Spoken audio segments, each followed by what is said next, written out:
See, Donald Trump, people hated that guy so much. They loved him or they hated him. But people hated Trump so much to a level, it became people's identity. I was in the States when Trump was in power, and a friend of mine showed me a hate Trump dating app. Yeah. I was in LA, actually, and a friend of mine showed me a hate Trump dating app. Isn't that fucked up? There's a number of thousands of people on it. Now, if you hate Trump, that's fine. But should that be the sole basis of a relationship or a hookup?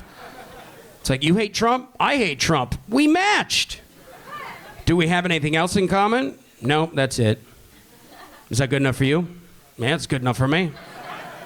What do you want to do? Let's get this party started. Okay, fuck yeah. Yeah, let's fuck. Yeah. Let's fucking think about how much we hate that orange piece of shit. Yeah. Let's do a doggy style when we can watch CNN together while we watch Anderson Cooper be upset while we fucking think about how much we also hate that fucking piece of shit. Yeah. Do you know what really turned me on? Talk to me like Trump when we fuck. Talk to me like Trump when we fuck because I really want to hate fuck Trump. Talk to me like Trump when we fuck because I want to hate fuck that orange piece of shit. Talk to me like Trump when we fuck. You know what? You're doing a great job.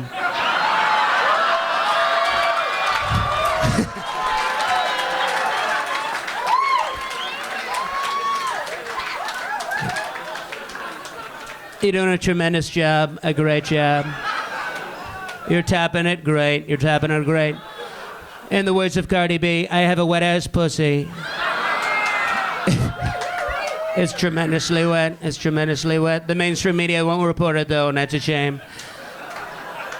You're huge. You're huge. You're thick and you're huge. Like a wall I'm gonna build across the Mexican border at a rapid pace.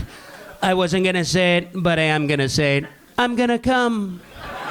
I'm gonna come. I'm gonna make coming great again. Mark my words, okay? Mark my words. Fake orgasm. You're fired.